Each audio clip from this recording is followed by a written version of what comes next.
La musique était trop forte, les lumières trop vives, l'air épais de sucre, de graisse et de sueur. Mais d'une certaine manière, c'était parfait. Le genre de soirée qu'on voudrait mettre en bouteille et déboucher chaque fois qu'on a besoin de se souvenir du goût qu'avait la vie. Des enfants filaient entre les jambes, courant après des lots et de la barbe à papa. La grande roue tournait sur le ciel violet meurtri comme si elle essayait de ralentir le temps. Quelque part près du Tilt à Whirl, une chanson pop d'il y a 10 ans passait comme si elle ne s'était jamais démodée. Et j'ai pensé, peut-être ce soir. Peut-être que cette nuit serait l'étincelle dont nous avions besoin. Je tenais la main de ma femme alors que nous déambulions dans la fête foraine, comme nous le faisions quand nous étions plus jeunes. Sa paume était douce, mais molle dans la mienne. Juste assez de contact pour montrer que nous étions ensemble, mais pas assez serré pour sentir qu'elle le pensait vraiment. « Tu veux un beignet ?» ai-je demandé, essayant de réchauffer l'air entre nous. « Je fais attention à mes glucides », répondit-elle distraitement, sans même tourner la tête. Ses yeux balayaient déjà la foule, cherchant quelque chose ou quelqu'un d'autre. Elle a sorti son téléphone 3 fois au cours des 10 dernières minutes, chaque fois avec un sourire crispé qui n'atteignait pas ses yeux. J'ai forcé un petit rire. C'est une fête foraine, pas un bar à salade. Elle n'a pas ri, n'a même pas esquissé un sourire, elle a juste continué à marcher. Nous sommes passés devant le lancer d'anneaux, le stand de la chute à l'eau, les clowns rieurs aux bouches béantes. J'ai vu un couple de notre âge s'embrasser près du stand de corn dogs. Sa main sur sa nuque, ses doigts emmêlés dans ses cheveux comme s'ils avaient de nouveau 17 ans. Ça m'a serré la poitrine, non pas de jalousie, mais de désir. Je me suis penché vers ma femme et j'ai murmuré, « Tu te souviens quand on se faufilait derrière les manèges ?» Elle m'a regardé comme si je suggérais un traitement de canal. « Pas ce soir, chérie. »« Pourquoi pas ce soir ?» Elle a marqué une pause, a de nouveau jeté un coup d'œil à son téléphone, puis à la foule. « Parce que je ne suis pas d'humeur. » Et honnêtement, on peut éviter de faire ça ici ? Ça m'a piqué plus que je ne voulais l'admettre. Elle a lâché ma main et a avancé, se glissant entre deux adolescentes qui gloussaient. Son rire s'est fondu dans le bruit, comme si elle faisait maintenant partie de la foule, n'étant plus rattachée à moi. Je suis resté là, me sentant comme un homme hors du temps. Un simple figurant dans le film de quelqu'un d'autre. Et puis, je n'étais plus seul. Sa sœur, Claire, était toujours avec moi. Elle s'était attardée, ses pas lents, délibérés. Elle portait une simple robe noire qui la moulait d'une manière qui semblait à la fois naturelle et dangereuse. Ses lèvres étaient teintées de rouge, pas trop vif, juste assez pour vous faire regarder à 2 fois. Elle s'est approchée plus que nécessaire, son bras effleurant le mien. Pas par accident. « Ça va ?» a-t-elle demandé, sa voix basse, presque perdue sous le rugissement du gravitron qui tournait à proximité. J'ai haussé les épaules. « Ouais, juste fatigué. » Elle a penché la tête, m'observant. « Vous vous disputez encore ?» Je n'ai pas répondu. Claire n'a pas insisté. Elle a juste souri, un sourire léger, mystérieux. Ses yeux brillaient sous le halo des néons. Le genre de regard qui en savait plus qu'il ne le laissait paraître. Nous avons atteint le bord sombre de la fête foraine, derrière les auto-tamponneuses. La musique était assourdie ici, lointaine. La foule s'était clairsemée. Les ombres s'allongeaient. Je me suis tourné pour dire quelque chose, peut-être pour m'excuser, peut-être pour la remercier d'être restée, mais elle m'a devancé. Ses doigts s'enroulèrent autour de mon poignet. Pas fort, juste assez pour arrêter le temps. Et puis elle s'est penchée. Son souffle contre mon cou. Doux, sucré, cannelle. Et si je disais maintenant ? Le monde a basculé. Mon pouls rugissait dans mes oreilles. Elle ne souriait pas. Ses lèvres s'entr'ouvrirent légèrement. Le bout de sa langue effleurant sa lèvre inférieure. Ses yeux brûlaient les miens d'une question qu'elle n'allait pas répéter. Je n'ai pas bougé. Je n'ai pas parlé. Je n'ai pas fui. Parce qu'à cet instant, pour la première fois depuis longtemps, quelqu'un m'a vu. Je n'avais rien fait. Je ne l'avais même pas touché en retour. Mais mon corps tremblait. Pas de culpabilité, car je n'avais rien fait, mais de désir. Ce fut la première trahison. Pas le baiser, pas le contact, pas le sexe. La première trahison fut de ne pas me détourner. Le trajet du retour fut silencieux. Pas un silence gênant, pas un silence froid, juste un silence vide. du genre qui s'enroule autour de vous comme un brouillard et ne vous lâche plus. Ma femme était assise sur le siège passager, faisant défiler son téléphone, la lumière bleue de l'écran se reflétant sur ses pommettes. De temps en temps, elle souriait à quelque chose, probablement un mème, peut-être un texto, mais pas une seule fois elle n'a jeté un regard dans ma direction. Nous n'avons pas parlé de la fête foraine, pas de ce moment étrange où elle m'a laissé seul, et certainement pas du fait que sa sœur était restée trop longtemps avec moi. Quand nous sommes arrivés dans l'allée, elle a attrapé son sac à main et est sortie avant même que j'aie coupé le moteur. « Je suis épuisée », a-t-elle dit par-dessus son épaule. « Je vais me coucher. » Pas de baiser de bonne nuit. Pas un regard en arrière. La porte d'entrée s'est refermée derrière elle, et je suis resté assis dans la voiture, les mains encore sur le volant, regardant nos fenêtres sombres comme si elles appartenaient à des étrangers. Ce murmure, et si je disais maintenant, n'avait pas quitté ma tête. Pas une seconde. Il tournait en boucle comme un refrain qu'on ne peut s'empêcher de fredonner, peu importe à quel point on désire le silence. Son souffle sur mon cou. La façon dont elle m'avait regardé, à travers moi, comme si elle voyait quelque chose que ma propre femme n'avait pas cherché depuis des années. Je savais que c'était mal de laisser ça persister. Je n'étais pas ce genre d'homme. Je ne cherchais pas les ennuis. Mais ce murmure, c'était comme de l'oxygène dans une pièce qui en avait été privée.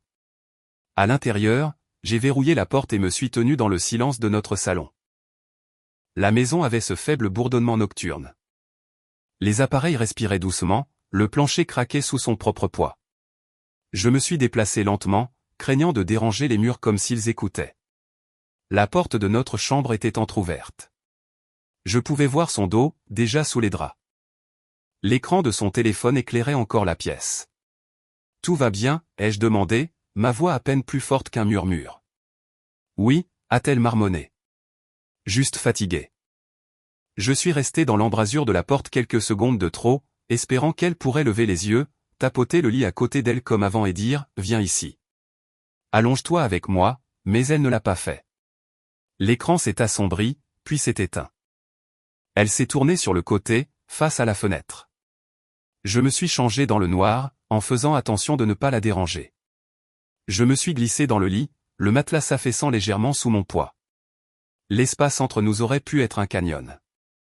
Je suis resté allongé là, fixant le plafond, chaque muscle tendu, les battements de mon cœur bruyant dans mes oreilles. Le murmure est revenu, et si je disais maintenant ? Mon Dieu, j'aurais dû dire quelque chose à ce moment-là, à ma femme, à moi-même, n'importe quoi. J'aurais dû me tourner vers elle, la serrer contre moi, lui dire que nous devions parler. Mais les mots semblaient trop gros pour ma bouche. Et honnêtement, je ne voulais pas avouer ce que je n'avais pas fait. Car même si mes mains étaient restées propres, mes pensées étaient impures. Je pouvais encore sentir la main de sa sœur sur mon poignet. La pression de ses doigts. Comment elle s'était penchée comme si de rien n'était, comme si la tentation avait toujours eu l'air si désinvolte, si belle. J'ai bougé sur le matelas, les draps bruissant fort dans le silence. Est-ce que Claire était sérieuse? Était-ce une blague, un test, ou était-ce le premier coup d'un jeu auquel je n'étais pas prêt à jouer? Une partie malade de moi voulait lui envoyer un texto. Juste un message. Qu'est-ce que tu voulais dire? Ou même, c'était réel? Mais je savais que si j'ouvrais cette porte, elle ne se refermerait plus. À la place, j'ai attrapé mon propre téléphone, je l'ai vérifié sans raison. Quelques emails, une notification de travail, un nouveau texto de Claire. Tu avais l'air d'en avoir besoin. Mon cœur a bondi. J'ai fixé l'écran, ne sachant pas quoi faire de ces 6 mots. Pas une question, pas un aveu, juste une vérité posée dans la paume de ma main. Parce qu'elle avait raison. J'en avais eu besoin. Pas le contact, pas l'attention, mais l'attention, la reconnaissance. J'ai posé le téléphone face contre la table de nuit. J'ai essayé de dormir, sans succès. Ma femme a émis un léger ronflement, s'est éloignée un peu plus de moi dans son sommeil, une métaphore qui n'avait pas besoin de mots. J'ai fixé le plafond jusqu'à ce que les ombres commencent à se transformer en matin. Au petit déjeuner, l'air semblait toujours lourd, bien qu'elle agisse comme si de rien n'était. Le café infusait. Le chien grattait à la porte arrière. Elle fredonnait en beurrant son toast, son téléphone glissé dans la ceinture de son pantalon, brillant encore de messages non lus. « Tu as bien dormi ?» ai-je demandé, tâtant le terrain. Elle n'a pas levé les yeux. On n'a pas eu une soirée comme ça depuis un moment. Elle s'est arrêtée, son couteau en l'air. Ouais, je suppose. Et voilà, le moment était passé, balayé sous le tapis, soigneusement évité, classé comme de vieux impôts. J'avais envie de crier. J'avais envie de demander, tu te souviens même de la dernière fois qu'on s'est embrassé? Vraiment embrassé. Mais à la place, j'ai mordu dans mon toast et j'ai hoché la tête comme si tout allait bien. Ce n'était pas le cas, et je n'étais plus d'accord pour faire semblant. Plus tard, sous la douche, j'ai laissé l'eau brûlante me couler sur les épaules pendant que mon esprit divaguait. Retour à la fête foraine. Retour aux ombres derrière le manège. L'odeur de beignets frits et de graisse de moteur. La façon dont la voix de Claire glissait comme de la soie sur ma peau. Comme c'était mal de désirer quelque chose de si manifestement interdit, mais je le désirais. Que Dieu me vienne en aide, je le désirais. Tu avais l'air d'en avoir besoin. Le message résonnait dans mon esprit plus fort que le bruit de la douche. Elle m'avait vu. Pas seulement regardé, elle m'avait vu. Ma femme ne m'avait pas vraiment vu depuis des années. Et c'était peut-être la partie la plus dangereuse de tout, car une fois que l'on se sent vu, il est difficile de retourner à l'invisibilité. Ce soir-là, je me suis couché tard. Ma femme dormait déjà. Le visage tourné, les lèvres légèrement entr'ouvertes, respirant doucement. Je l'ai regardée pendant un long moment, me demandant comment nous en étions arrivés là. Deux personnes partageant un lit, mais pas une vie. Le silence dans la pièce semblait différent maintenant. Plus lourd, plus tendu, comme s'il savait ce que je pensais, comme s'il me mettait au défi. Le dimanche est arrivé comme une douleur sourde, du genre qui commence derrière les yeux et s'installe profondément dans la poitrine. Nous allions chez ses parents pour l'anniversaire de son père. Juste une petite réunion, rien de spécial. Elle a choisi son cadeau sans me demander, l'a emballé avec un ruban que je ne reconnaissais pas, et m'a tendu le sac dans la voiture comme si j'étais juste le livreur. Elle a à peine dit un mot pendant le trajet. La radio comblait le silence. Une chanson pop surjouée sur l'amour et la liberté. L'ironie n'a pas atterri en douceur. Quand nous nous sommes garés devant la maison, la voiture de sa sœur était déjà dans l'allée. Mon estomac s'est noué avant que je puisse l'arrêter.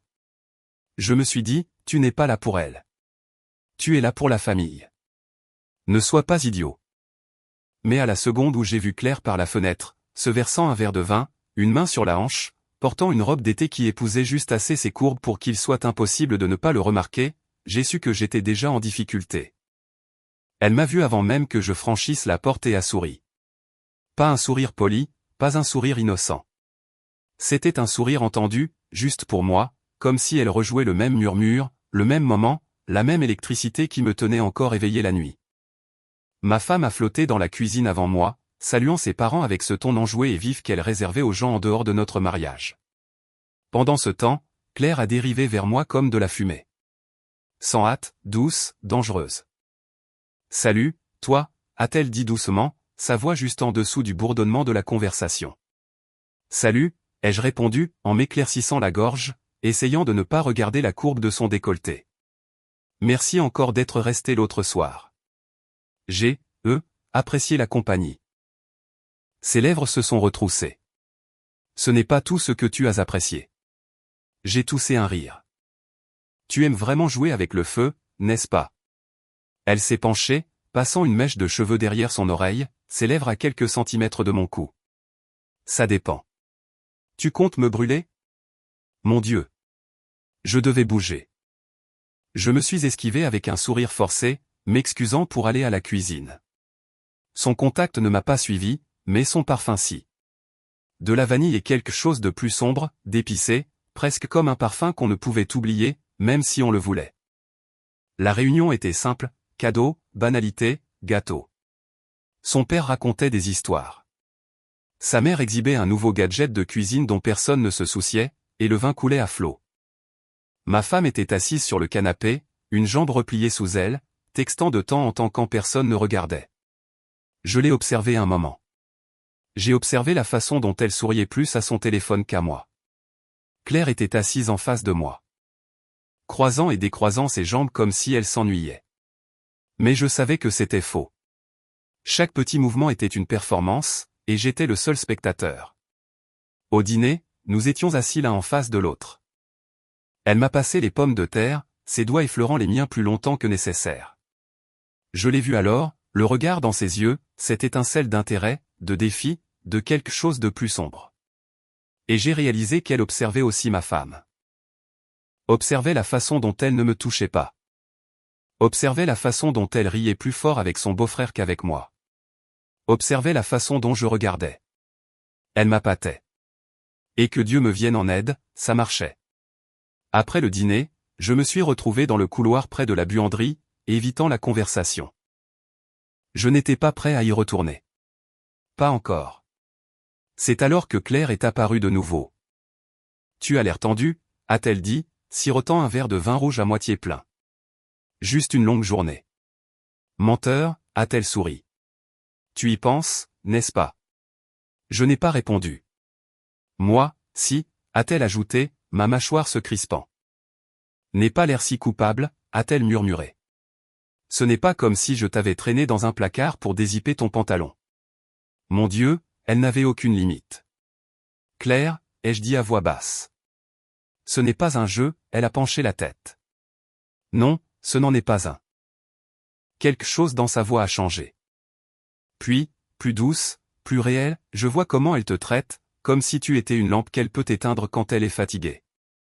Je n'ai pas répondu. Je ne pouvais pas, car elle avait raison. Ça ne te manque pas d'être désiré, a-t-elle demandé, s'approchant. Touché? Vu? J'ai dégluti difficilement, la gorge soudainement sèche. Qu'est-ce que tu attends de moi? Elle a levé les yeux vers moi, ses yeux rivés aux miens comme un défi. Rien que tu ne penses déjà à me donner. Le moment s'est étiré, chargé, tendu, vacillant, puis la voix de ma femme a retenti de l'autre pièce. Chérie, tu as vu les clés. Le sourire de Claire est revenu et, d'un coup, elle s'est glissée devant moi, ses doigts effleurant les miens. À plus tard, a-t-elle murmuré. Cette nuit-là, le murmure n'a pas seulement résonné, il a tonné. J'étais allongé dans mon lit, ma femme déjà endormie à côté de moi, le dos tourné une fois de plus. Mais mon esprit n'était pas là. Il était derrière ce manège à la fête foraine, dans ce couloir. Dans ce regard persistant à travers la table du dîner. Je me disais que rien ne s'était passé, que j'étais toujours l'homme que j'avais toujours été. Mais ce n'était pas vrai. Quelque chose avait changé. Et une fois que cette curiosité prend racine, elle ne s'estompe pas. Elle grandit. Elle désire. Et pour la première fois, moi aussi. Ça a commencé par une soirée cinéma. Un de ces plans improvisés que ma femme aimait autrefois, mais qu'elle traitait maintenant comme une faveur pour tout le monde. Ses parents rendaient visite à de vieux amis pour le week-end. Et d'une manière ou d'une autre, Claire l'avait convaincue d'organiser une petite soirée cinéma familiale chez nous. Pizza, vin, une comédie oubliable dont aucun de nous ne se souviendrait le matin. À 22h30, ma femme dormait sur le canapé, la tête penchée en arrière, de légers ronflements s'échappant de ses lèvres. Claire l'a regardée et a souri. Je suppose qu'elle a trouvé ça hilarant, a-t-elle dit, sa voix à peine plus forte qu'un murmure. J'ai ri doucement. Elle ne tient jamais jusqu'à la fin d'un film. Elle ne tient jusqu'à la fin de rien, a dit Claire, pas méchamment, mais pas vraiment gentiment non plus. Je l'ai regardée. Elle était assise de l'autre côté de la pièce dans le grand fauteuil, les jambes repliées sous elle, un verre de vin rouge en équilibre délicat dans ses doigts. Ses cheveux étaient un peu en désordre maintenant, et ses joues avaient une lueur chaude due au vin. Quelque chose en elle à ce moment-là ne semblait pas dangereux. Ça ressemblait à un soulagement. Elle riait de tout avant, ai-je murmuré, plus pour moi-même que pour elle. Claire s'est légèrement penchée en avant. Tu la faisais rire. J'ai croisé son regard. Tu nous observes. Elle n'a pas sourcillé. Ce n'est pas difficile. Le silence entre vous deux est assourdissant. J'ai laissé les mots flotter là, suspendus dans l'air épais du salon. Le seul son était le bourdonnement du générique qui défilait à l'écran et le tic-tac rythmé de l'horloge murale. Claire s'est levée et a traversé doucement la pièce pour s'asseoir à côté de moi sur le canapé de place. Près. Trop près. J'ai senti la chaleur de sa cuisse à côté de la mienne, même si nous ne nous touchions pas, je peux te demander quelque chose, a-t-elle dit, orientant son corps vers moi. Bien sûr. Quand est-ce que tu as été embrassé pour la dernière fois, a-t-elle demandé. vraiment embrasser? Pas le bisou en passant ou le baiser d'obligation. Je veux dire, un baiser qui signifiait quelque chose. Je n'ai pas répondu parce que je ne savais pas, exactement, a-t-elle murmuré. Je me suis tourné pour la regarder, prêt à dire quelque chose de stupide, de détourné. Mais son visage était juste là. Les yeux grands ouverts. Les lèvres légèrement entr'ouvertes. Nous étions trop proches. Nos genoux se sont touchés. Et puis sa main s'est posée sur la mienne. Pas pour saisir, pas pour tirer, juste des doigts légèrement posés. Mais c'était comme une mèche qui s'allumait. Mon souffle s'est coupé. Ma gorge s'est asséchée. Ma peau brûlait là où elle me touchait. Elle s'est penchée en avant. L'odeur de vin et quelque chose de sucré sur son haleine. Je n'ai pas bougé. Je n'ai pas fui. Ses lèvres planaient près des miennes. Plus près. Encore plus près. Un demi-centimètre de plus et elle y serait. Mon cœur battait la chamade. Mon corps suppliait. Et puis elle s'est retirée lentement. Ses lèvres se sont retroussées en un demi-sourire qui n'atteignait pas ses yeux. « Tu voulais ça ?» a-t-elle dit. J'ai cligné des yeux, encore figés. « Tu ne le voulais pas. » Aussi, a-t-elle dit, se levant maintenant, ramassant son verre de vin comme si de rien n'était. Mais pas encore. Elle s'est dirigée vers le couloir, pieds nus, gracieuse. Avant de disparaître, elle s'est retournée et a ajouté, « Je ne serai pas un baiser secret dans le noir. Tu sais, si tu veux quelque chose, tu devras venir le chercher. » Elle a disparu au coin du couloir, et je suis resté tremblant sur le canapé, fixant l'espace vide où elle avait été. Ma femme a bougé à l'autre bout du canapé, a soupiré et s'est retournée dans son sommeil, toujours inconsciente, et je suis resté assis là, les mains tremblantes, la peau vibrante. Je ne savais pas si je me sentais comme un monstre ou un homme qui revenait à la vie. Le lendemain matin, elle était déjà partie quand je me suis réveillé. Une couverture pliée reposait là où elle s'était assise, et un verre de vin vide était soigneusement posé dans l'évier. Ma femme, bien sûr, ne se souvenait de rien. Elle a juste marmonné à propos d'un mal de tête et s'est retournée. Aucune mention du film, aucune mention de Claire. Rien n'avait changé, mais tout avait changé. Ce presque baiser a tourné en boucle dans ma tête toute la journée. La chaleur de son souffle, le poids de son regard, la façon dont mon corps s'était penché vers le sien comme s'il avait sa propre volonté. Ce n'était pas un dérapage. C'était une révélation. Quelque chose était vivant entre nous, et aucune comédie ne pouvait le remettre dans sa boîte. Ce soir-là, j'ai envoyé un texto à Claire. Juste un mot. Pourquoi? Elle a répondu instantanément. Parce que je te vois. J'ai fixé le message pendant 5 minutes. J'ai tapé, effacé, tapé à nouveau. Et que vois-tu?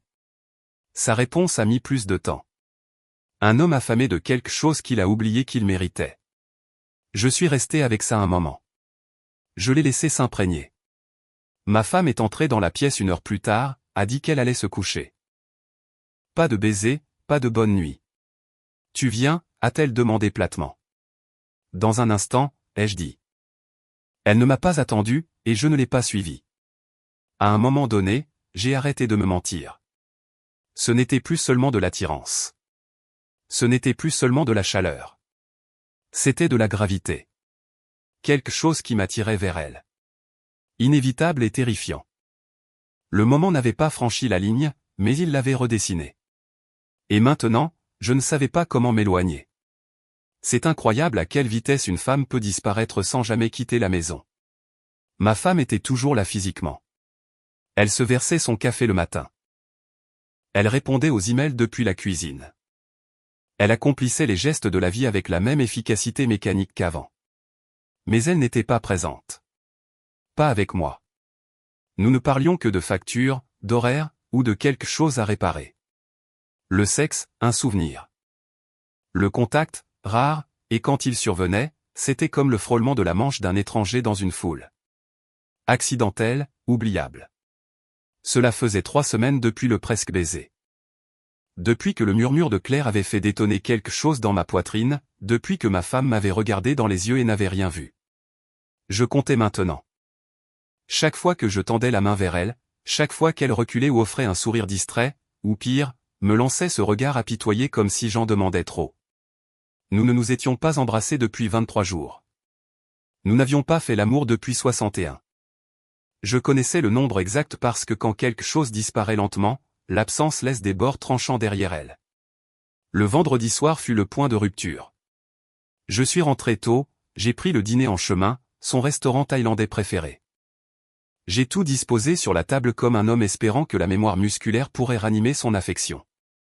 Elle est entrée et a froncé les sourcils. J'ai déjà mangé, a-t-elle dit, posant son sac et jetant un coup d'œil à son téléphone. J'ai regardé la nourriture, encore chaude, encore intacte. Tu ne m'as pas envoyé de texto, ai-je dit, ma voix soigneusement neutre. Je ne pensais pas en avoir besoin. Un temps de silence. Je me suis assis quand même. J'ai ouvert le plat à emporter. L'odeur de sauce aux cacahuètes et de coriandre a rempli l'espace entre nous. Tu pourrais t'asseoir avec moi, ai-je dit. Elle a cligné des yeux, surprise. Quoi? Juste te regarder manger. Oui. Elle a ri, mais pas gentiment. C'est déprimant. Et puis elle est partie. En haut. C'est pas léger mais définitif. Je suis resté là, mâchant lentement, ne goûtant rien. Plus tard dans la nuit, je me tenais dans l'embrasure de notre chambre, la regardant plier du linge en silence. On peut parler, ai-je demandé. Elle n'a pas levé les yeux. De quoi? De nous. Là, elle a levé les yeux. Son expression n'était pas de la colère. C'était de l'ennui, de la fatigue, de la distance. Est-ce qu'il y a un problème avec nous, a-t-elle demandé, pliant un de ses t-shirts de sport et le posant soigneusement dans le tiroir. Oui, ai-je dit. Elle m'a fixé un moment, puis a haussé les épaules.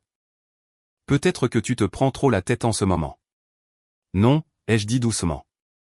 Je pense que nous sommes dans le mauvais espace depuis longtemps. Un autre haussement d'épaule. Alors peut-être que tu devrais décider ce que tu veux.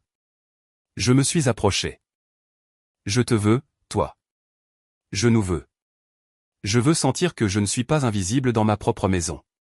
Elle s'est détournée, ses épaules se tendant. Pas ce soir, d'accord? Je suis épuisé. Encore ça. Pas ce soir. C'était toujours pas ce soir. Jamais, ou peut-être demain. Jamais, bientôt. Jamais, tu me manques aussi. Et quelque chose en moi s'est éteint. Un interrupteur, une petite reddition silencieuse. J'ai hoché la tête et je suis parti. Claire m'a envoyé un texto 2 nuits plus tard. Je connais ce regard sur ton visage. Je l'ai déjà vu. Tu es presque au bord. Je n'ai pas répondu tout de suite. J'ai juste fixé l'écran. Puis j'ai tapé. Je crois que je m'en fiche maintenant. C'est l'endroit le plus dangereux où être, a-t-elle répondu. Et le plus facile d'où tomber. Les jours se sont estompés après ça. La maison est devenue un musée des choses non dites. Ma femme gardait les apparences, travaillait tard, participait à des réunions, postait des sourires soignés sur les réseaux sociaux. Elle avait l'air bien de l'extérieur, mais nous n'étions plus mariés. Pas vraiment. Nous étions des colocataires avec une hypothèque commune. Et plus elle s'éloignait, plus la présence de Claire brûlait dans ma mémoire. La façon dont elle s'était penchée, le son de son murmure, la gravité dans ses yeux cette nuit-là. Elle n'avait pas envoyé de texto depuis ce message, mais je la sentais toujours. Chaque fois que ma femme se détournait de moi dans le lit, chaque fois que j'entrais dans la cuisine et qu'elle en sortait. Chaque fois que je me surprenais à me souvenir du goût que les lèvres de Claire avaient presque eu. J'ai commencé à rêver d'elle. Pas des rêves érotiques, pas encore. Mais le genre où je tendais la main vers elle dans un endroit bondé, et elle était toujours juste hors de portée. Je me réveillais en sueur, le pouls rapide, ma femme endormie à côté de moi, toujours tournée. Une semaine plus tard, ma femme a eu une soirée entre filles. C'est comme ça qu'elle l'appelait en tout cas. Elle ne m'a pas dit où. Elle n'a pas dit avec qui. Elle est juste partie dans une nouvelle robe et avec un rouge à lèvres que je n'avais pas vu depuis des mois. Tu es belle, ai-je dit, surpris par la pointe de douleur dans ma poitrine. Elle m'a à peine regardé. Merci, a-t-elle dit, déjà en train de taper quelque chose sur son téléphone. Ne m'attends pas. La porte s'est fermée, et je suis resté assis dans le calme, écoutant le bourdonnement du frigo et le craquement du vieux bois sous mes pieds. Je me suis versé un verre, puis un autre. Je n'ai pas envoyé de texto à Claire, mais j'y ai fortement pensé. J'ai même tapé un message. Tu es chez toi. Je l'ai effacé. J'ai tapé à nouveau. Je pense encore à cette nuit. Je l'ai effacé aussi. Finalement, je n'ai rien envoyé. Mais les mots flottaient là, invisibles entre nous, écrits en silence. La question n'était plus de savoir si quelque chose allait se passer. C'était une question de quand, et quand ça arriverait, qui je serais après. C'est arrivé dans la cuisine. Pas dans une chambre d'hôtel. Pas une erreur d'ivresse à une fête. Pas même une mise en scène calculée à huis clos. Non, c'est arrivé là, dans l'endroit où je faisais du café chaque matin. Là où nous avions autrefois dansé un slow pieds nus, éclairé par la lumière du frigo, là où ma femme passait maintenant devant moi comme si j'étais un meuble. C'était un jeudi soir, tard, le genre de nuit où le silence de la maison semble pressé contre vos côtes. Ma femme était déjà allée se coucher, se plaignant d'un mal de tête comme elle le faisait si souvent maintenant. Elle n'a pas demandé si je montais. Elle n'a pas regardé en arrière. Je suis resté en bas, regardant une émission dont je ne me souvenais pas une seconde, laissant le silence s'installer comme de la poussière. Puis un léger coup à la porte. Je me suis figé. L'horloge indiquait 23h17. Quand j'ai ouvert, Claire était là, les cheveux attachés lâchement, en sweat à capuche, sans soutien-gorge, un pantalon de survêtement moulant ses hanches. Pas de maquillage, toujours aussi stupéfiante. J'étais sorti me promener, a-t-elle dit, tendant une bouteille de vin comme une offrande de paix. J'ai vu ta lumière. Je me suis dit que peut-être. Elle n'a pas fini sa phrase. Elle n'en avait pas besoin. J'ai reculé sans un mot, la laissant entrer. Nous nous sommes assis à l'îlot avec le vin entre nous. Pas de verre. Elle a bu une gorgée à la bouteille, puis me l'a passée. J'ai fait de même. Aucun de nous n'a mentionné ma femme à l'étage. Aucun de nous n'en avait besoin. Tu ne penses jamais, a-t-elle dit après une longue pause, que tu es resté trop longtemps quelque part juste parce que tu avais peur de partir? J'ai hoché la tête. Tous les jours. Sa main reposait sur le comptoir, ses doigts traçant des motifs invisibles sur la surface. Je les ai regardés trop longtemps. Sa peau semblait incroyablement douce et chaude. Je ne me souvenais pas de la dernière fois où j'avais touché une peau qui voulait être touchée en retour. Elle ne te voit pas, a dit Claire. Je sais qu'elle ne t'a pas vu depuis des années. Je le sais aussi. Claire s'est levée lentement, s'est déplacée autour du comptoir pour se rapprocher. Elle n'a pas parlé. Elle était juste là. Je me suis tourné vers elle, respirant à peine. La tension entre nous n'était plus une suggestion. C'était un cri. Elle a tendu la main vers le frigo, assez près pour que sa hanche frôle la mienne. Elle a ouvert la porte. La lumière a baigné son visage d'une lueur douce. Je voulais juste de l'eau, a-t-elle dit, attrapant une bouteille. Mais elle n'a pas reculé. Au lieu de ça, elle a fermé le frigo d'une main, puis s'est retournée, se tenant à quelques centimètres de moi maintenant. Nos souffles se mêlant, ses yeux cherchant les miens. Qu'est-ce qu'on fait, ai-je demandé, la voix rauque. On se brise, a-t-elle murmuré. Ses doigts ont trouvé les miens, se sont emmêlés, ont tiré. Je l'ai laissé faire. Et quand ses lèvres ont rencontré les miennes, il n'y a eu aucune hésitation. Ce n'était pas doux. Ce n'était pas tendre. C'était tout ce que nous avions retenu. Le genre de baiser à bout de souffle, brutal, qui naît de moi de silence, de solitude, de besoin. Ses mains ont agrippé mes épaules. Les miennes se sont glissées dans ses cheveux. La bouteille de vin a roulé du comptoir et a claqué sur le sol, mais aucun de nous ne s'en souciait. Je l'ai pressée contre la porte du garde-manger, nos corps s'entrechoquant comme des aimants qui avaient enfin comblé le vide. Elle a gémi doucement dans ma bouche. Ses doigts agrippant ma chemise, me tirant plus près comme si elle pouvait se dissoudre complètement en moi. Et pendant une seconde aveuglante, j'ai laissé faire. Je voulais que ça arrive. Mais alors, un bruit à l'étage. Le craquement d'une latte de plancher. Je me suis figé. Claire aussi. Nous nous sommes séparés, haletants, nos fronts se touchant encore, ses lèvres gonflées, mes mains tremblant encore. Nous nous sommes regardés dans la pénombre, respirant fort, essayant d'entendre si des pas suivraient. Aucun ne vint. Elle a expiré un demi-rire, un demi-sanglot. Je. Je ne pouvais même pas finir la phrase. Claire a touché ma poitrine légèrement. C'est bon. Tu n'as rien à dire. Mais si. Je devais. On n'aurait pas dû. Elle a penché la tête. Tu penses que je le regrette? Je l'ai regardé. Vraiment regardé? Non, ai-je dit. Je ne pense pas, et toi? Silence. Elle a hoché la tête comme si elle connaissait déjà la réponse. Puis elle a reculé lentement, ses doigts glissant des miens. Je devrais y aller, a-t-elle dit, sa voix plus douce maintenant. Avant qu'on oublie comment s'arrêter. Je ne l'ai pas raccompagnée à la porte. Je ne pouvais pas. Je suis resté là, le cœur battant, les lèvres picotant, le corps endolori. La porte s'est refermée derrière elle, et je suis resté dans cette cuisine, sous le bourdonnement du réfrigérateur, dans l'écho de ce que nous venions de faire. Je n'ai pas dormi cette nuit-là. Pas à cause de la culpabilité, mais parce que je ne pouvais pas arrêter de rejouer la scène. Le goût qu'elle avait, la façon dont son souffle s'était coupé, la façon dont je m'étais senti. Vivant, désiré, nécessaire. J'ai attendu que la culpabilité arrive. Elle n'est pas venue. Juste un sentiment d'inévitabilité. Quelque chose s'était fissuré. Et peu importe à quel point je tenais les morceaux, je ne pouvais pas le refermer. Le lendemain matin, ma femme m'a demandé si j'étais resté debout tard. Ouais, ai-je dit. Je n'arrivais pas à dormir. Elle n'a pas insisté. Elle a juste hoché la tête. Sirotant son café, faisant défiler son téléphone, même routine, même silence, comme si rien n'avait changé. Mais j'avais changé, et maintenant la ligne était franchie. Il n'y avait pas de retour en arrière. Les liaisons ne commencent pas dans les draps. Elles commencent dans le silence. Dans le regard tenu une seconde de trop. Le texto envoyé trop tard le soir. Le souffle coupé dans la gorge quand elle vous frôle comme si cela signifiait quelque chose.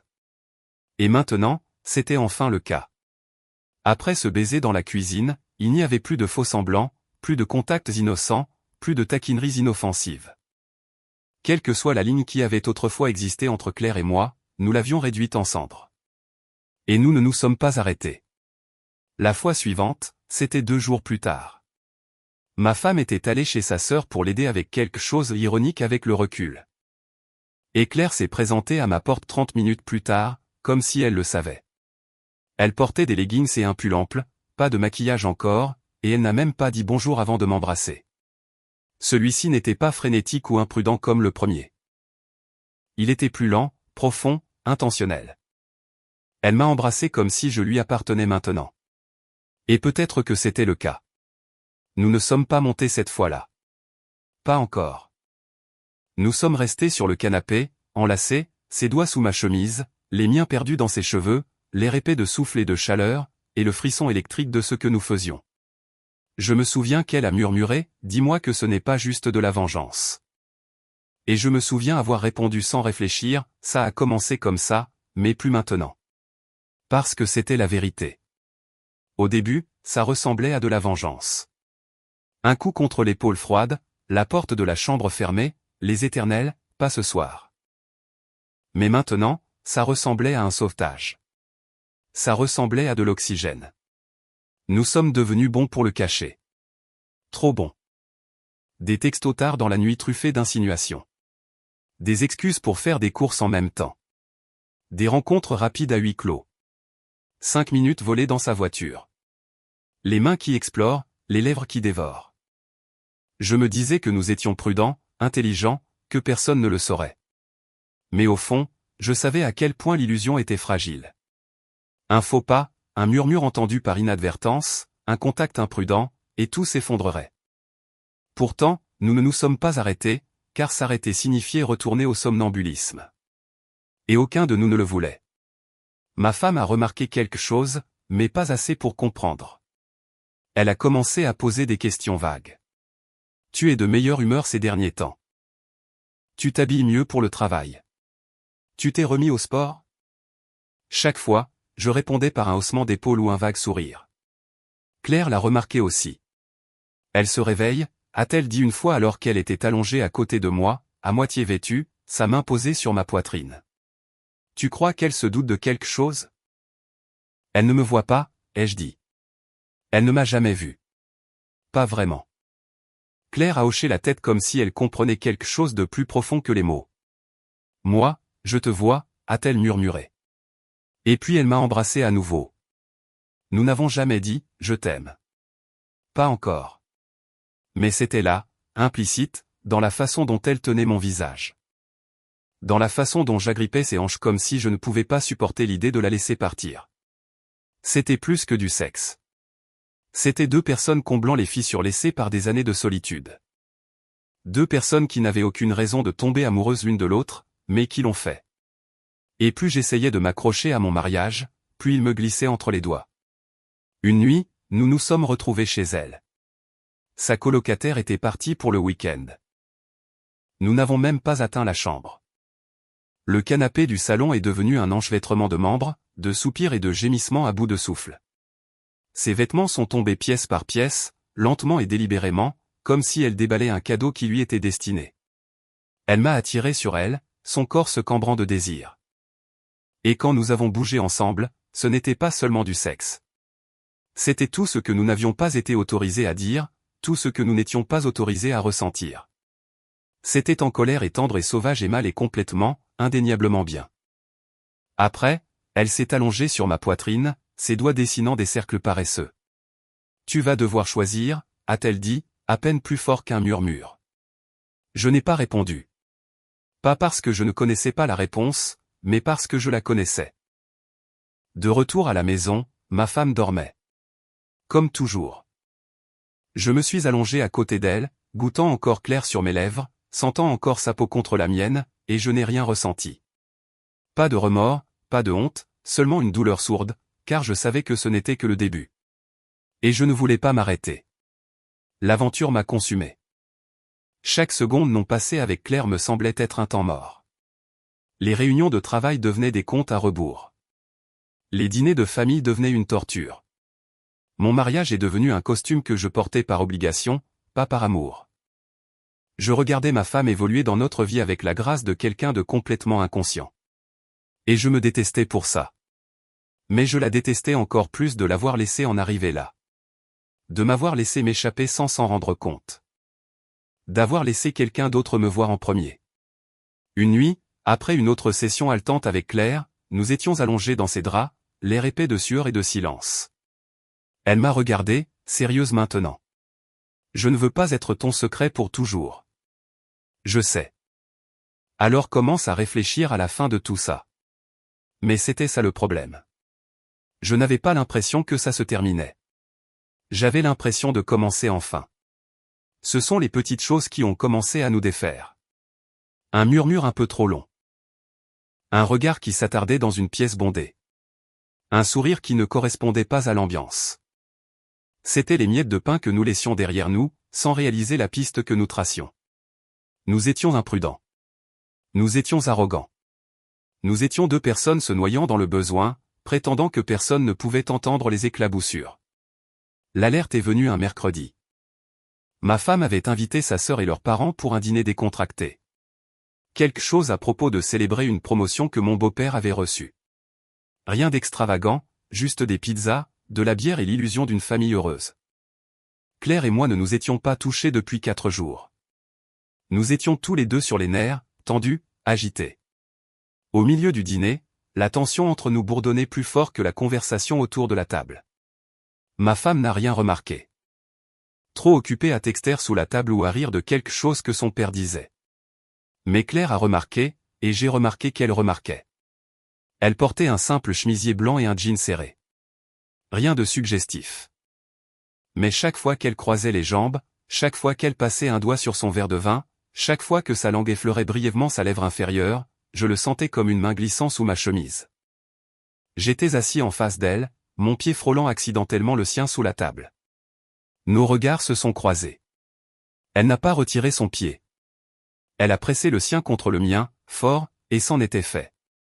Je me suis levé, m'excusant pour aller aux toilettes. 30 secondes plus tard, j'ai entendu ses pas derrière moi. Mais elle n'est pas allée aux toilettes. Elle m'a suivi dans le couloir, juste assez loin des autres, juste assez dans l'ombre derrière l'escalier pour se sentir cachée. Sa main a agrippé mon avant-bras, ses doigts s'enfonçant dans ma peau. Tu me manques, a-t-elle murmuré, sa voix à peine audible au-dessus du bavardage de la cuisine. Je deviens folle à prétendre que ça n'arrive pas, je l'ai regardé, les yeux écarquillés, le cœur battant. C'est de la folie, ai-je murmuré, mais je ne me suis pas dégagé. Je sais, mais dis-moi que tu ne veux pas me toucher maintenant, et je m'en irai. Je ne l'ai pas dit, je ne pouvais pas. Au lieu de ça, j'ai fait un pas en avant, comblant l'espace déjà étroit entre nous. Son souffle s'est coupé. Ma main s'est levée, frôlant juste sa taille, cachée sous l'ourlet de son chemisier.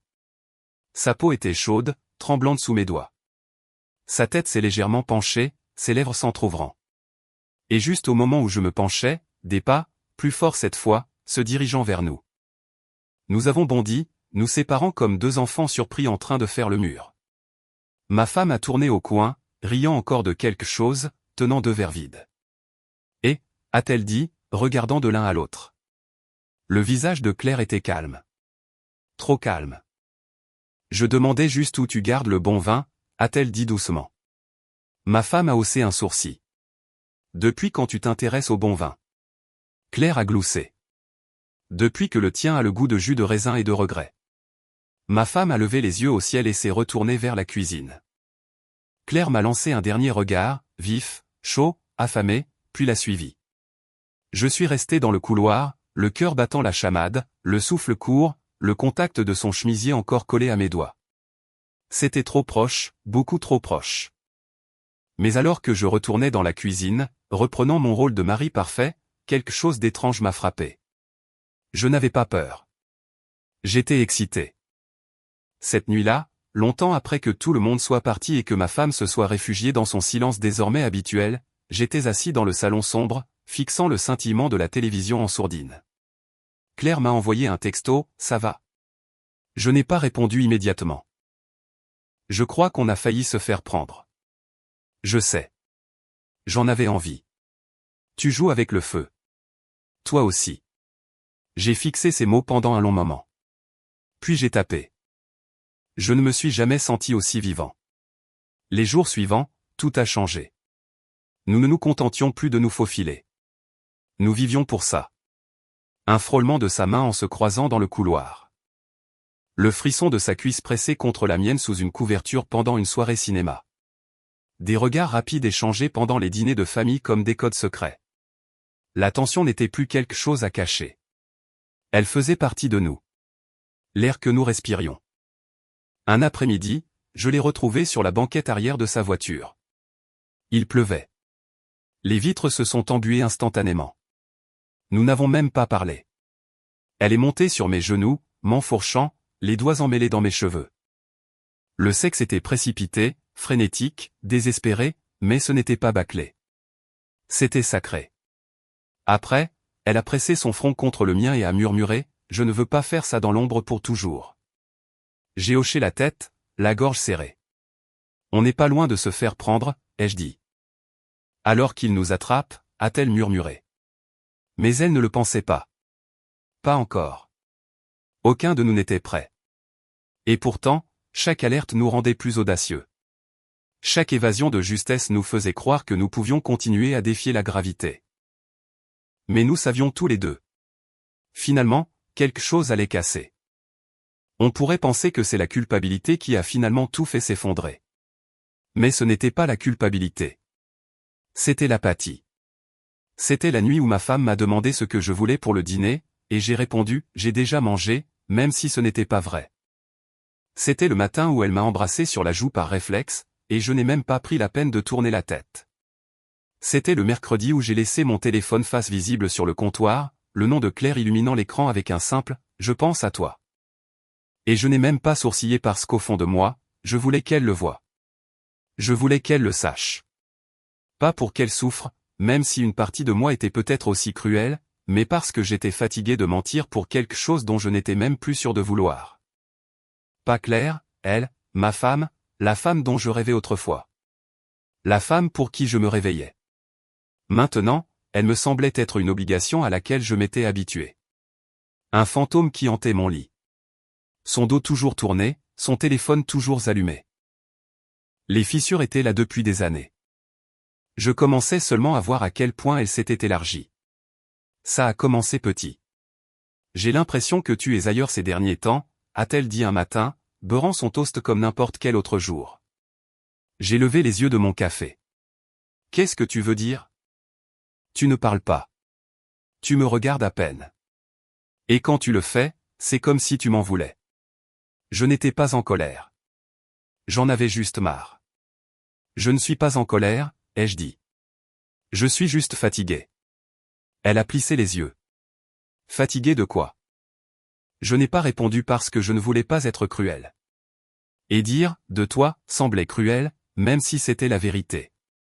La semaine suivante, elle en a reparlé. Nous étions au lit, tous les deux en train de lire, tous les deux en train de faire semblant.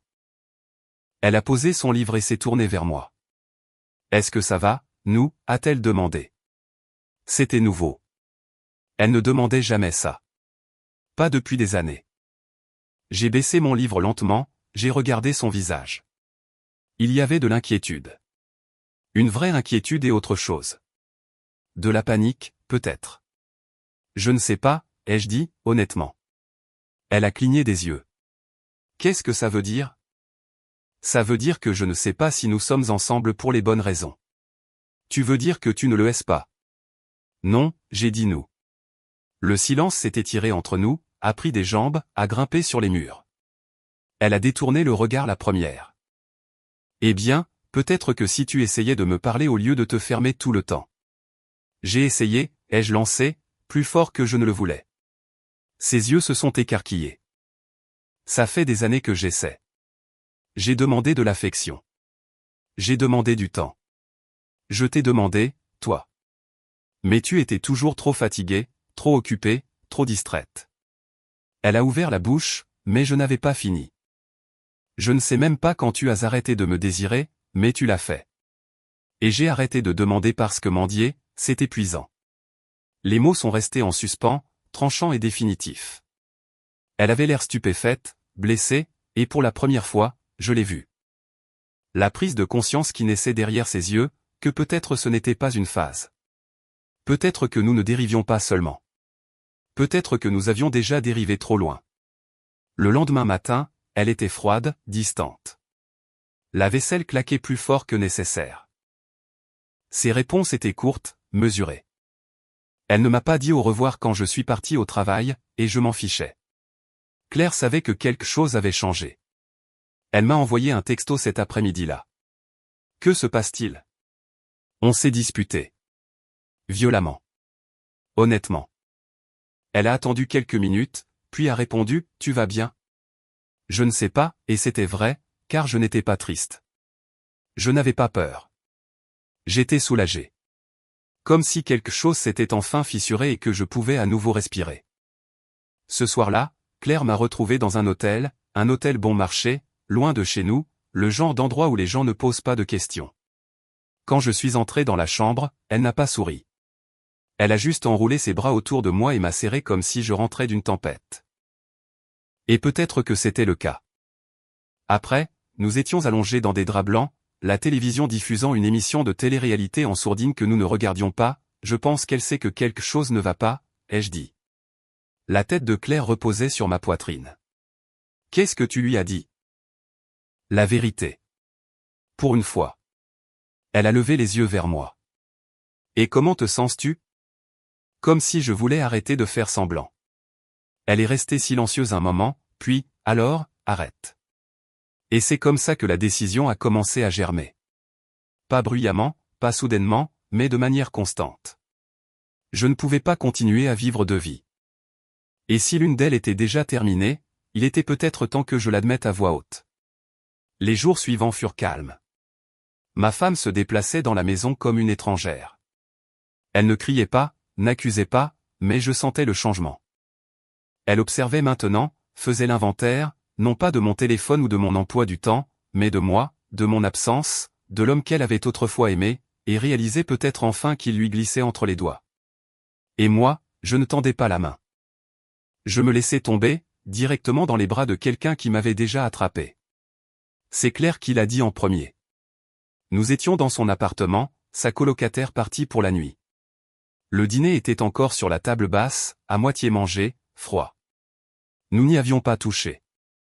Elle était assise en face de moi, les jambes repliées sous elle, les yeux rivés aux miens comme si elle essayait de lire quelque chose d'enfoui au plus profond de moi. « Je ne peux plus faire ça », a-t-elle dit. Mon cœur s'est arrêté. Elle n'était pas en colère, pas émotive. Elle avait juste l'air fatiguée. « Faire quoi ?» ai-je demandé, bien que je le sache déjà. « Ça », a-t-elle murmuré. Se cacher, attendre, faire semblant. Je ne veux pas être un vilain petit secret. Je me suis penché en avant, les coudes sur les genoux, cherchant les mots. Elle m'a devancé. Je t'aime. Mon souffle s'est coupé. C'était la première fois qu'elle le disait, mais je n'étais pas surpris, car la vérité est que je le sentais depuis des semaines. Dans la façon dont elle me regardait, dans la façon dont elle me touchait comme si je n'étais pas brisé, juste meurtri. Dans la façon dont sa voix s'adoucissait quand elle disait mon nom dans le noir. Pourtant, l'entendre à voix haute a fait craquer quelque chose en moi. Je t'aime aussi, ai-je dit, et les mots n'ont pas tremblé. Ils ont atterri solidement dans l'espace entre nous, comme s'ils y avaient leur place. Les yeux de Claire brillaient d'un mélange de joie et de peur. Alors qu'est-ce qu'on fait ? A-t-elle demandé. Je n'avais pas de bonne réponse. Je me disais que je restais pour la stabilité, pour le confort, pour l'histoire. Mais la vérité, c'est que je restais par peur. Peur du changement, du jugement, de ce que signifierait admettre que j'étais tombé amoureux non plus de ma femme, mais de sa sœur. Mais assis là, le visage de Claire éclairé par la douce lueur de la lampe, ses doigts tordant nerveusement une bague qu'elle ne portait jamais à sa main gauche, je savais que ça devait se terminer d'une manière ou d'une autre. Je n'ai pas avoué cette nuit-là, ni la suivante, mais j'ai commencé à m'éloigner du mensonge. J'ai complètement arrêté d'initier quoi que ce soit avec ma femme. Pas de contact, pas de banalité, pas de fausse affection.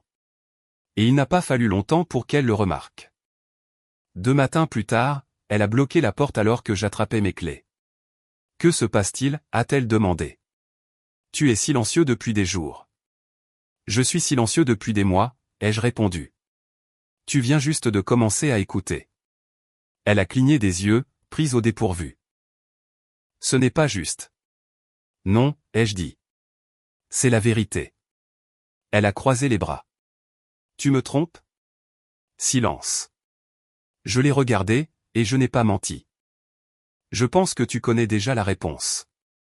Son visage s'est décomposé. Pas complètement. Elle était trop fière pour ça, mais assez. Qui est-ce ? A-t-elle demandé. Un autre silence. Et puis j'ai prononcé son nom. Claire. Un hoquet, vif, non filtré, réel. Ses mains se sont portées à sa bouche comme si elles pouvaient empêcher la vérité de vibrer à travers les murs. Ma sœur, a-t-elle murmuré. J'ai hoché la tête. Elle a reculé d'un pas comme si je l'avais giflée. Puis elle a ri. Un son aigu, brisé. Bien sûr. Bien sûr que c'est clair. Son visage s'est tordu de quelque chose que je ne pouvais pas nommer. Rage, trahison, dégoût et chagrin. Je pensais que c'était peut-être quelqu'un du travail, a-t-elle dit, la voix tremblante. Une collègue, une étrangère. Mais Claire, ma propre sœur. Je ne l'ai pas prévu, ai-je dit doucement. Personne ne prévoit de tout détruire, a-t-elle craché. J'ai essayé avec toi, ai-je dit. Plus longtemps que je n'aurais dû. J'ai attendu. J'ai demandé. J'ai supplié. Tu m'as fermé la porte pendant des années. Et ça te donne le droit de coucher avec elle ? Non, ça ne le rend pas acceptable, mais ça l'a rendu inévitable. Ses yeux se sont remplis de larmes qu'elle a refusé de laisser couler. Je t'ai tout donné, a-t-elle dit. Tu ne m'as rien donné, ai-je répondu. Pendant si longtemps que j'ai arrêté de demander. Nous sommes restés en silence. Puis elle m'a tourné le dos et a dit, tu dois partir. Maintenant. C'est ce que j'ai fait. J'ai fait un sac ce soir-là. Je n'ai pas dit au revoir. Je n'ai pas laissé de mots. Je suis juste sorti par la porte que j'avais franchie 1 millier de fois auparavant, et je n'ai même pas eu l'impression de partir. J'ai eu l'impression de me réveiller. Claire attendait quand je suis arrivé. Elle a ouvert la porte avant que je ne frappe. Ses yeux écarquillés, son visage pâle. Tu lui as dit, a-t-elle murmuré. J'ai hoché la tête. Elle me déteste maintenant, n'est-ce pas? Je ne sais pas, Claire a dégluti difficilement. Et toi? Jamais. Je suis entré, j'ai laissé tomber mon sac et je l'ai prise dans mes bras. Et pour la première fois depuis des mois, peut-être des années, je me suis senti entier. Les retombées étaient inévitables. Ma femme a tout raconté à ses parents. Le téléphone de Claire a explosé pendant des jours. Messages vocaux hurlants, accusations, menaces. Ses parents ont refusé de nous parler à tous les deux. Les dîners de famille ont été annulés indéfiniment. Claire a pleuré quand sa mère lui a dit qu'elle était morte pour la famille. Je l'ai tenue à travers chaque vague de culpabilité, même si je portais la mienne. Nous n'avons pas prétendu que c'était facile. Ça ne l'était pas. Mais la différence, maintenant, c'est que nous ne faisions plus semblant du tout. Une nuit, des semaines plus tard, je lui ai demandé si elle le regrettait. Elle a secoué la tête. Je regrette d'avoir blessé des gens, a-t-elle dit. Mais je ne te regrette pas. Je l'ai serré contre moi et j'ai murmuré, moi non plus.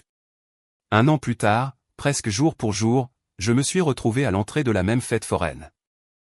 Même lumière clignotante, même manège tournant, même odeur de pommes d'amour, de pop-corn et de beignets s'enroulant dans l'air estival. Mais cette fois, je ne tenais pas la main de ma femme. Je tenais celle de Claire.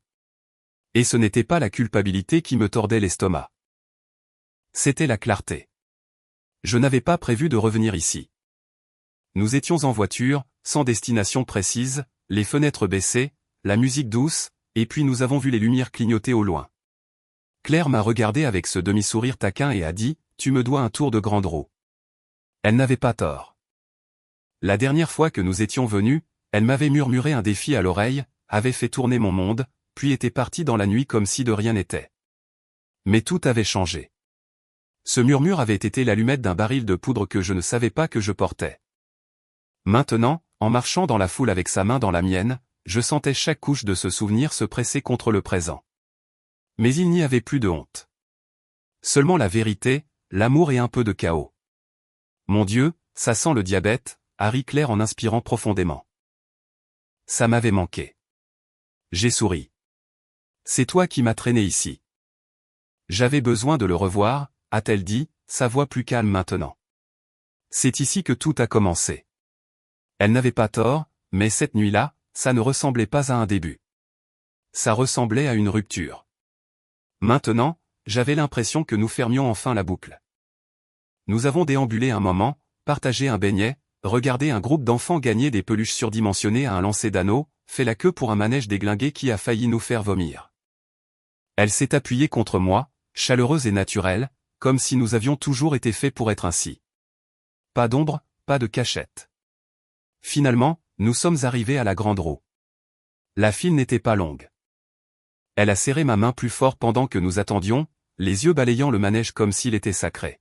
« Tu veux toujours se baiser au sommet ?» ai-je demandé, écartant une mèche de cheveux de sa joue. Elle a souri. « Tu m'en dois plus d'un. » Nous sommes montés dans le siège, et l'opérateur a claqué la barre de sécurité sur nos genoux avec un signe de tête distrait. La roue s'est mise en marche, grinçant, gémissant, nous soulevant lentement dans le ciel nocturne et chaud. Plus nous montions, plus le monde devenait silencieux. Les sons de la fête foraine s'estompaient. La musique, les rires, le chaos, tout cela se fondait dans le bourdonnement de la ville, lointain et flou. Claire a tendu la main vers mon visage, ses doigts doux. « Es-tu heureux ?» ?»« Oui, » ai-je dit sans hésitation. « Et toi ?» Elle n'a pas répondu avec des mots. Elle m'a embrassé, pas comme la première fois, pas avec le feu, le désespoir ou le danger. Ce baiser était doux, lent, sûr, comme si elle avait enfin trouvé son foyer dans la forme de ma bouche. Nous sommes restés ainsi alors que le manège s'arrêtait au sommet. Le monde entier s'étendait sous nous en lumière scintillante. Le vent tirait sur ses cheveux. Son front reposait contre le mien. Pendant un moment, nous n'avons pas parlé. Il n'y avait rien à dire, et tout avait déjà été dit. Plus tard, en retournant vers le parking, nous sommes passés devant le stand où elle avait murmuré cette phrase, l'endroit où elle avait touché mon poignet pour la première fois en disant « Et si je disais maintenant ?» Je me suis arrêté. Elle aussi. Nous avons regardé l'endroit comme si c'était la scène d'un vieux crime qu'aucun de nous ne regrettait. Je ne pensais pas que tu t'en souviendrais, a-t-elle dit. Je me souviens de tout. Claire s'est tournée vers moi, les yeux brillants sous les néons. Tu penses parfois à ce qui se serait passé si tu ne m'avais pas suivi cette nuit-là. J'y pense, et je pense que je serais encore assis sur ce canapé à me demander pourquoi je ne me sentais plus vivant. Elle a hoché la tête lentement. Je ne le regrette pas, a-t-elle dit. Même avec tout ce que nous avons perdu, je ne regrette pas d'avoir choisi ça. Tu n'as pas seulement choisi ça, ai-je dit. Tu m'as choisi moi. C'est vrai. Et je passerai le reste de ma vie à essayer de mériter ça. Elle a souri, puis a glissé son bras autour de ma taille, posant sa tête sur mon épaule. Nous avons marché le reste du chemin en silence. Pas un silence gênant. Un silence confortable. Celui qui signifie que vous n'avez plus besoin de tout dire parce que la personne à côté de vous sait déjà. Les conséquences de tout cela n'ont pas disparu. Mon ex-femme ne parlait toujours pas à Claire. Ses parents avaient fini par s'adoucir suffisamment pour nous inviter à un dîner de famille. Tendu, prudent, surveillé. Mais c'était quelque chose, un début. Il y avait des chuchotements, des jugements, des gens qui nous regardaient de travers, mais il y avait aussi des gens qui ne disaient rien. Des gens qui comprenaient simplement. Et nous avons appris à vivre plus fort. Pas imprudemment, mais honnêtement.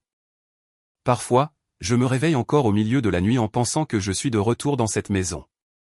L'ancienne maison, la silencieuse, celle remplie d'un silence qui criait. Puis je me retourne et elle est là, les jambes nues, emmêlées dans les draps, les cheveux en désordre, la bouche entr'ouverte dans son sommeil. Elle bouge quand je bouge, se blottissant toujours instinctivement contre moi, ses doigts glissant sur ma poitrine comme pour vérifier que je n'ai pas disparu.